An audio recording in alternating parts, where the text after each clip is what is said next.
अच्छे हैं आप। मैं बोला था आपका, क्योंकि अभी बहुत एकदम मासूम हैं आप। जिससे रिजल्ट आया था आप आए थे, लेकिन बहुत अच्छा महसूस नहीं कर पाए थे, जल्दबाजी था। आज जो है अजय कुमार, पिताश्री द्वारिका प्रसाद, देखिए पूरे प्रदेश लेवल पे आपके माता पिता के नाम लिए जा रहे हैं। छोटी बात नहीं, गांव में नहीं लेना पसंद करते। अभी एक सेलेक्ट हुई है लेक्चरर में, तो कहते हैं हमारे चाचा टेस्ट पेपर मांगते थे, तो कहे दो, तो कहे हम नहीं देंगे क्योंकि सर बोले हैं पेपर नहीं देना चाहिए। तो कहें सर दे देते, लेकिन आपका नाम ले लेके अपमानित करते थे, वो क्या पढ़ाएंगे, और इसीलिए नहीं दिए पेपर। कहे हम नहीं देंगे पेपर। तो कभी कभी कहते थे कि लो देखो हम दूसरे से मंगा लिए, यही है कि नहीं। और कहें सर हमारा लेक्चरर में हो गया, उनका नहीं हुआ, तो कहते क्या पढ़ाएंगे वो, उनसे क्या पढ़ोगे। बहुत कमेंट करते थे कि मेरा हो गया, हम बहुत खुश हुए कि कमेंट करते, हम जिससे पढ़ते थे उन्हीं कमेंट करते थे, तो कहें हम बहुत खुश हुए। तो अभी हुआ, विश्वास ही नहीं कर रहे थे। महिला में 1-2 रिजल्ट आए थे बिहार में, उस दूसरे में था, उसमें तीसरे स्थान पे हैं। अब बालक वाले में देखो 10वें स्थान पे हैं। वो बहुत कम करते थे, लेकिन सुनते सुनते हो गए। तो उस दिन बोल ही नहीं पा रहे थे, डर गई रोल नंबर हमारा मिल ही नहीं रहा था, क्योंकि मुंह से निकल गया था कि अगर आप पूरे बैच को मिठाई खिला देंगे तो प्रवक्ता बन जाएंगे। हमें तो पता ही था बन जाएंगे, क्योंकि रैंक और मेरिट थी उनकी। ऐसा उस दिन हुआ कि सब लोग का मेरा हो गया, उनका नहीं। हम खुद लज्जा महसूस कर रहे थे, ये क्या हो गया। कहे तो बात कट गई और गए भी जो मिठाई खिलाएंगे तो आप प्रवक्ता बन जाएंगे, निराश मत होइए। फिर गई दूसरी जगह देखी, फिर उनका रिजल्ट रोल नंबर था दूसरे जगह था, स्थान पे था। तो ये सब चीज़ गंभीरता लाइए। तो देवरिया से आप हैं, अब देखिए पूरे जिलों से फाइल करके रिजल्ट आ रहे हैं। एक समय था सिर्फ अम्बेडकर नगर, थोड़ा रिजल्ट फैल गया। इलाहाबाद विश्वविद्यालय से पढ़े हैं, बहुत अच्छा लग रहा है। और आप भी टीजीटी ही पे हैं, बीपीएससी में टीजीटी पद पे हैं, और आप ही बैच से हैं। कम लोग जानते हैं, कितने लोग जानते हैं? हाँ, आप लोग जाने थे, भूल गए। ग्राम करनापुर उर्फ पचफेड़ा आगे है, और रामपुर कारखाना पोस्ट है Deoria. BA, MA, BEd, CTET pass है, जूनियर और प्राथमिक। अब थोड़ा सा अनुभव अपना बताएंगे कि इतने कम समय में भी कैसे परीक्षा को पास किया जा सकता है। क्या इसको पास करने के लिए, कोई भी नौकरी के लिए हम लोग को ज़्यादा समय की ज़रूरत है? आप आए होंगे तो डर लगा होगा कि इतने सीनियर लोग बैठे हैं, भैया लोग, और हम कैसे, वहाँ तो बहुत अच्छे हैं। तो वो चीज़ बताएंगे। आपको कैसा महसूस हो रहा था जब आए शुरू में? क्या कभी सोचे थे कि हम इतना जल्दी सफल हो जाएंगे? क्योंकि इसमें भी बहुत लोग छटे। और इलाहाबाद विश्वविद्यालय में पढ़ने से आपको क्या आत्मविश्वास मिला? और अभी उस दिन आया था रिजल्ट, अब इसमें आप ज्वाइनिंग करने जा रहे हैं नए वर्ष में, तो अब क्या लोग की फीलिंग है इसको बताएंगे। और क्लास में आप लोग से कितना मोटिवेट होते थे? कोई आता था तो आपको अच्छा लगता था कि नहीं, कि चले जाते थे आप? सबसे पहले मैं गुरुजी के चरणों में कोटि कोटि प्रणाम करता हूँ।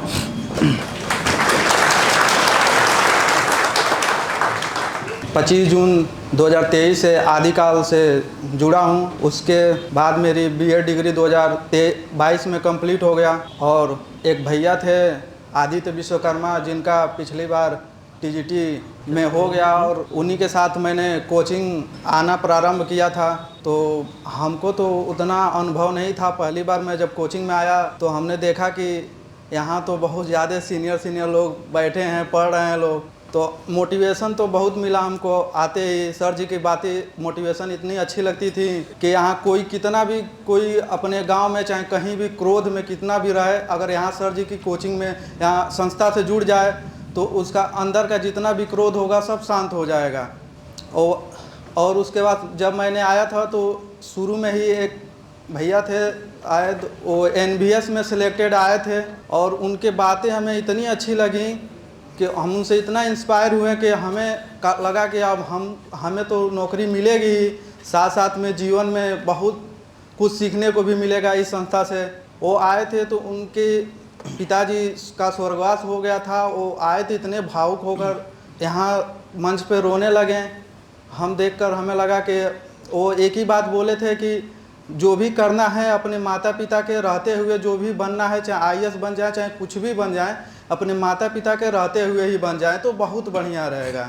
और यही सब बातें हमें आज तक, उनकी बातें हमेशा याद आ जाती है। जिस दिन मेरा चयन हुआ था, जिस दिन रिजल्ट आया, उस दिन भी उनकी बातें हमें बहुत याद आई कि हम जब पहली बार परिवार में जुड़े आए तो 1-2 दिन 4 दिन बाद वो मतलब आए थे, तो उनका मतलब ऐसे बात कह कर गए। और मेरा अनुभव तो अभी ज़्यादा नहीं रहा। मैंने वही बिहार 2022 कंप्लीट किया, और हम आदित्य सर जो आते थे साथ में, हम लोग आते थे तो यही लगता था कि नहीं बिहार स्टेट एक बार और आ जाए तो हम लोग का भी यहाँ मौका मिल जाएगा पेपर देने का। तो हम लोग जैसे अभी बातें करते थे तो 1 महीने बाद बिहार स्टेट आ भी गया। तो यही है कि यहाँ जितने लोग भी हैं, हमारे सीनियर हैं, जो भी लोग हैं, अगर कोई भी मतलब इतना सोशल मीडिया है, चाहे मोबाइल फ़ोन वगैरह चला रहे हैं लोग, तो मतलब थोड़ा न्यूज़ के लिए हमेशा एक्टिव रहें, देखें कि कौन सी वैकेंसी कब आ रही है, कौन सा एलिजिबिलिटी टेस्ट कब हो रहा है। तो इस पे ध्यान दे। यही नहीं ध्यान देने की वजह से वहाँ बिहार का स्टेट सब कोई नहीं फॉर्म भरे लोग, जिससे अभी यहाँ तक भरे नहीं। तो इतने अच्छे अच्छे लोग, ज्ञानी लोग यहाँ बैठे हैं, अगर फॉर्म भर दिए रहते लोग तो यहाँ लगता है कि सर जी को पढ़ाने के लिए कोई 2 ही 4 लोग मिलते हैं, कोई नहीं बचता यहाँ बिहार में होने से। तो हमने फॉर्म भी भर दिया। हम लोग बहुत थोड़ा एक्टिव थे उस समय, साथ में आते थे, भैया थे और हमारे लाज में ही थे। तो हमारे लाज का एक थे वो है, रूल बना है कि अगर 1 लोग का होता है चयन तो 1 लोग छोड़ कर जाते हैं। तो ऐसे ही काफ़ी सालों से परंपरा चली आ रही है वहाँ लाज में हमारे। हम 2017 में इलाहाबाद इंटर किए 2017 में हमारा। उसके बाद से हमारे पिताजी, हमको तो पहले नंबर हमको डॉक्टरी में जाना था, हमको डॉक्टर बनना था। तो पिताजी कहें कि नहीं, इतना आर्थिक स्थिति सही नहीं है, हम लोग जैसे 2 भाई हैं 2 बहन हैं, तो हम सबको इतना पढ़ा नहीं पाएंगे, प्राइवेट जॉब है। तो फिर हमने वो बायो से एडमिशन का रजिस्ट्रेशन हटाकर मैथ ले लिया। उसके बाद से फिर हमें पॉलिटेक्निक में मथुरा कॉलेज मिला था। तो फिर हमने पॉलिटेक्निक भी मैकेनिकल से हमको मिला था, तो फिर पॉलिटेक्निक भी नहीं किए। फिर हमारे भैया लोग जो हमें यहाँ तक पहुँचाने वाले हैं, उन्हीं का सहयोग है। बैंक रोड पे वो लोग कमरा लेकर रहते हैं, वही लोग के साथ हम पापा के दुकान के पास वो रहते, उनका गांव है, वहीं हमको भेजे, कहें कि नहीं हमारा भी लड़का यहीं आप ही लोग के साथ जाएगा, इलाहाबाद तैयारी करेगा। फिर हमने आया यहाँ इलाहाबाद यूनिवर्सिटी का एंट्रेंस दिया और फिर हमारा BA में एडमिशन हो गया। फिर हमने यहीं बड़ी बगिया सलोरी जो है वहीं हमारा कमरा है, वहीं रहने लगे। फिर हम कुछ मतलब 1 साल बाद फिर हमने वनडे के एग्ज़ाम के लिए मैथ रीजनिंग का पढ़ाई किए, फिर कोचिंग लिए, इंग्लिश का 1 साल किए हैं। उसके बाद मैंने 1 साल घर रहा है, घर पे थोड़ा प्रॉब्लम था, घर और बनवाना था, तो हमने घर 1 साल रह लिया। उसके बाद फिर हम आए तो सीटेट का हमको ये था कि नहीं, हमें सीटेट एग्ज़ाम क्वालिफाई करना है फर्स्ट ही बार में। तो मैंने पहली बार में ही 3 महीने लाइब्रेरी और ऑनलाइन कोचिंगें देकर मैंने सीटेट पहली बार में ही क्वालिफाई कर लिया। प्राइमरी में 91 नंबर आ गया, जूनियर में 102 नंबर आ गया। तो हमने बहुत खुश हुआ, हमने कहा कॉन्फिडेंस लेवल बढ़ गया। हम कहें कि मैं तो अब बहुत मतलब कोई भी पेपर निकाल सकता हूँ मेहनत करूँगा तो उसके बाद से वही था। तब तक बिहार का फॉर्म था, तो हमारी थोड़ा तबीयत गड़बड़ थी, तो पहली बार अपनी होशोहवास में हमको इंजेक्शन लगा है ब्लड जांच के लिए। नहीं तो अभी तक हमें कोई मतलब भगवान की कृपा से अभी हमें कोई अस्वस्थ नहीं हुए हैं। घर चले गए। फिर दीदी का भी ज्वाइनिंग मतलब उनका भी वैकेंसी फंसा था, होम्योपैथ फार्मासिस्ट में उनका चयन हुआ है। गांव में इकलौती वो महिला हैं जिनका नौकरी लगा था। नहीं तो गांव वाले ऐसे लोग कहते थे हमारे कि अपनी वो बेटिया बेटवा का इतना तो पढ़ैले बने कौन नौकरी लागल बाटे हाँ, इतना पढ़ावत हुआ कौन नौकरी लागल। तो हम लोग के भी अंदर ये था कि हम लोग किसी को नहीं बताएंगे जब तक ज्वाइनिंग ना हो जाए। उनका 2019 का वैकेंसी था। तो योगी बाबा के सरकार में फिर 2023 में उनको ज्वाइनिंग मतलब कोर्ट कचहरी का चक्कर काट कर मतलब 2023 में अक्टूबर में उन लोगों को ज्वाइनिंग मिल गया, तो बहुत खुशी था। फिर हम दीदी के साथ 1 महीना शिफ्ट हो गए, उनको रहना था यहीं फतेहपुर डिस्ट्रिक्ट में उनका ज्वाइनिंग हुआ है। अब उनके साथ रहने लगे। फिर इधर हमारा कोचिंग भी 1 महीने उधर छूट गया, 1 महीने दीदी के साथ रहने लगे। अभी हम नए नए थे भी, हमें मतलब इलाहाबाद यूनिवर्सिटी से भले पढ़े, लेकिन हमें ये नहीं अनुभव था कि शिक्षक की तैयारी करेंगे तो यही सब चीज़ें फिर यही हमको पढ़ना है, यही सब क्वेश्चन फिर पूछा जाएगा। उस समय भक्ति काल आदि काल का जो समय सीमा था, हमको बहुत वो लग रहा था कि इतना कौन याद करने जाएगा। बस उस समय पेपर था कि हाँ ये दे देंगे पेपर वगैरह तो पास हो जाएंगे BA इलाहाबाद यूनिवर्सिटी से। बहुत सुने थे कि बैक लग जाता है, लेकिन 65% बना मेरा, हमने पास कर लिया। फिर वही जो बिहार वाला स्टेट दे दिए, एक जल्दी फॉर्म भरवा कर पेपर भी करा लिए। हम लोग को इतना न्यूज़ देखते थे कि लगता कि नहीं भर्ती आएगी ज़रूर। अब भर्ती भी आ गई और हम लोग भरे, लेकिन उसमें हम लोग 4 लोग साथ ही में जा रहे थे। वहाँ विवेक भैया हैं जो उनका बहुत हमें दुख हो रहा है कि नहीं हो पाया, इस बार भी कुछ नंबर से उनका नहीं हुआ। और तो हम लोग 4 लोग गए, एक पवन यादव जी करके भैया थे और आदित्य विश्वकर्मा और हम थे। तो स्टेशन पर चारों लोग हम लोग सेल्फी वगैरह ले रहे थे। तो वो लोग भैया लोग का 2 लोग का, आदित्य सर का और पवन भैया का, वो लोग दोनों पिछले बार TRE 2 में हो गया और हम लोग का नहीं हो पाया। तो हमें थोड़ा सा भी तनिक भी एक कष्ट नहीं हुआ। उस दिन MRS का पेपर, वो हमारा दूसरा पेपर था जीवन में टीचर वाला, वही देकर आ रहे थे, लेकिन वो पेपर मन से नहीं दिए थे हम, क्योंकि उस दिन बहुत वो था कि नहीं आज रिजल्ट आ रहा है तो क्या होगा नहीं होगा। ट्रेन में आ रहे तो पता चला कि नहीं रिजल्ट आ गया है आज। तो हम पता चला कितना कट ऑफ गया, तो 88 गया, 88 नंबर कट ऑफ गया। तो फिर हमें लगा हमें कोई प्रॉब्लम नहीं हुआ। फिर हम आए रूम पे तो भैया बहुत खुशी मना रहे थे। हम कहे चलिए ठीक है, इस बार अगर नहीं हुआ रहा तो काफ़ी थोड़ा दुखी होते हैं हम। तो यही सब था। और वही हम यही कहना चाहेंगे कि जो TRE 4 के लिए लोग तैयारी कर रहे हैं उसके लिए थोड़ा बहुत हम अपना अनुभव बता रहे हैं कि आप लोग कभी भी जाइए, अगर आप लोग का सेंटर का पता चल जाए कि हमारा इस ज़िले में है, तो आप लोग कल पेपर है तो आज सुबह तक दोपहर तक आराम से पहुंचकर अपना कोई रूम वगैरह अपना देख लीजिए, ले लीजिए आराम से, थोड़ा शांति। मतलब ये नहीं कि तुरंत आज सुबह में पेपर है रात में उतरें तो माइंड फ्रेश ना रहे तो पेपर में दिक्कत हो जाएगा। इस बार हमने एक दिन पहले ही, हमारा भागलपुर सेंटर गया था, एक दिन पहले ही हम जाकर वहाँ कमरा ले लिए थे। अब पिछले बार ऐसा नहीं हो पाया था। अब पिछले बार गलतियां हमने ये की कि पिछले बार पेपर 10 से 12:30 बजे तक था, लेकिन वो अतुल प्रसाद जी जो वहाँ के चेयरमैन थे BPSC के, उन्होंने टाइमिंग चेंज कर दिया। उन्होंने 2:30 बजे से पेपर 5 बजे तक कर दिया, जिसके वजह से हमारी गड़बड़ी यह हो गया कि जो आधे घंटे 2:30 वाला टाइम है वो 5 बजे वाला हमने 5:30 समझ लिया। उसको 5:30 समझ लिया। तो मैंने मतलब पेपर जब आया हमारे सामने तो जो TRE 1 के लेवल के हिसाब से हम पेपर देखे थे उसमें 20 थे व्याकरण पूछा था और 60 थे साहित्य पूछा था। तो हमने ज़्यादा साहित्य पढ़कर यूथ वगैरह मतलब गए थे। हम व्याकरण वासुदेव नंदन, हमको उतना अनुभव भी नहीं था, हमने नहीं पढ़ा था कि यहाँ इसी में से क्वेश्चन बनेगा। अब यही गलती हमारी हो गई कि हमारी 84 नंबर मतलब था और 88 पे कट ऑफ चला गया था। हिंदी में सरल क्वेश्चन हम नहीं बचा पाए थे। जो सर जी हमेशा कहते हैं कि आप लोग सरल क्वेश्चन ही बचा लीजिए, आप लोग का सिलेक्शन हो जाएगा, ये एकदम 100% का 200% हम कहेंगे कि सत्य बात है कि कठिन आएगा तो सबसे गलत होगा, लगभग सब कोई गलत कर देगा, लेकिन आसान अगर गलत हो जाता है तो हम लोग सिलेक्शन से बाहर हो जाएंगे। वही हमको सुख भक्ति काल का समय सीमा हमसे गलत हो गया था और उसको हमने संवत वाला उसमें हम ईस्वी समझकर उसको मार दी, वो गलत हो गया। कंप्यूटर को अनुस्वार लगा वाला वो सही माना, हमने आधा म वाला सही उसको कर दिया।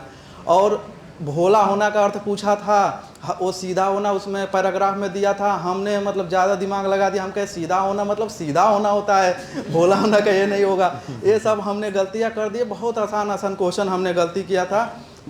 तो हमें बहुत लगा कि नहीं अब मतलब सर जी जो कहते हैं एकदम थोड़ा अनुभव बढ़ता गया, कोचिंग बैठते रहें और इतना मतलब सब कोई आते हैं लोग, चयन जिसका सिलेक्शन होता है आते हैं, उनकी बातों को तो हम बहुत अच्छे सुनते हैं। कभी हमने ये नहीं कि कोई कुछ भी कह रहा है हम छोड़ कर चले जाएं क्लास। और इलाहाबाद रहते हैं तो कोचिंगें बहुत कभी कभार ऐसा होगा नहीं आए हैं, नहीं तो आते ज़रूर हैं।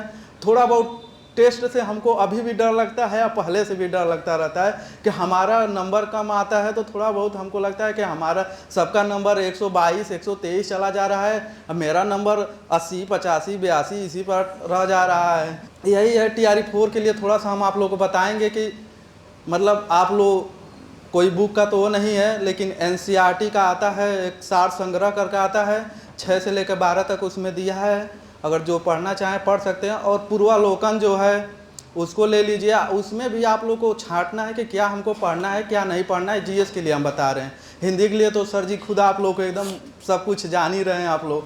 तो GS के लिए यही है कि उसमें आप लोग को वो प्राचीन और मध्यकालीन नहीं पढ़ना है, मतलब 6 से लेकर अगर 12 तक का दे रहे हैं प्राइमरी का छोड़कर, तो उसमें आप लोग को आधुनिक पढ़ना है, राष्ट्रीय आंदोलन पढ़ना है।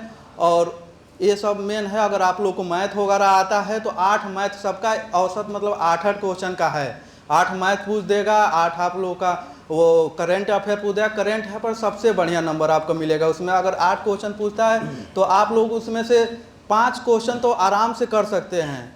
इतना तो है कि आप लोग मतलब वही साल भर 6 महीना का जो एक कल आए थे लोग बता रहे थे कि जो 4 घंटे 5 घंटे का वीडियो आप मतलब देख लीजिए वो भी बहुत सही है। आप लोग मतलब पहले एक कोई किसी भी स्पीडी वगैरह चाहे और भी बहुत आता है, लेकिन स्पीडी हमको अच्छा लगता है। उसमें प्रश्नोत्तरी जितना मंथली दिया रहता है शुरू का छोड़कर, उसमें से जो बढ़िया बढ़िया क्वेश्चन आप लोग को लग रहा है कि नहीं ये मतलब पूछने लायक है, उसको पढ़ लीजिए। उसके बाद से 5-6 घंटे का जो यूट्यूब पे बहुत टीचर लोग हैं मैराथन कराए हैं, उसको आप लोग सुनते रहिएगा। और मैथ वगैरह आप लोग को आता है तो थोड़ा बहुत उस पर ध्यान दीजिए।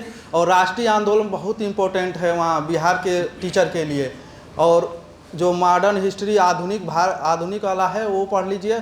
और वही जो भूगोल वगैरह है वही जो NCERT सार संग्रह बुक बता रहे हैं, उसमें मतलब शार्टेज में वन लाइनर दिया है, बहुत अच्छी है एक तरह से। अब अपने अपने समझ के ऊपर है, अगर आप लोग को अच्छी लगे तो पढ़ लीजिएगा देखकर। यही सब है।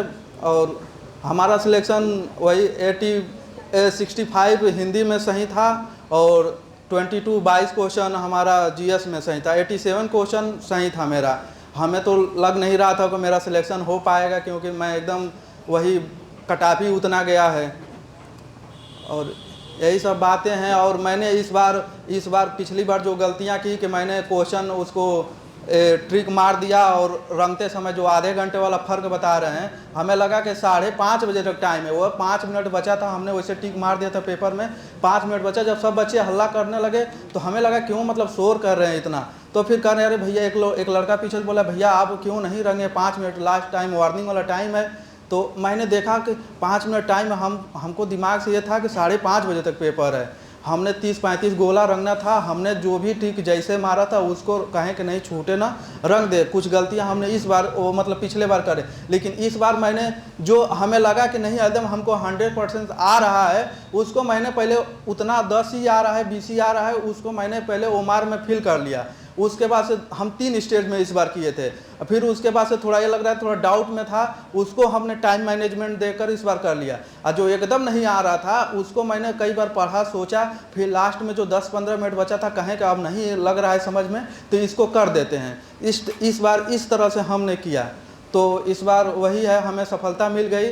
और हम भगवान से ईश्वर से यही कृपा करते हैं आप लोग भी ज़रूर सफल हो जाएंगे। TRE 4 में होंगे, यूपी का जो पेपर है उसमें भी आप लोग हो जाएंगे, सब में हो जाएंगे। और हम भी अपना प्रयास जारी रखेंगे कि अभी तो मैं 2022 वाली भर्ती में नहीं हूँ, पिछले बार हम अब जो नई भर्ती आएगी उसमें हम ज़रूर शामिल होने का प्रयास करेंगे। और सभी को धन्यवाद।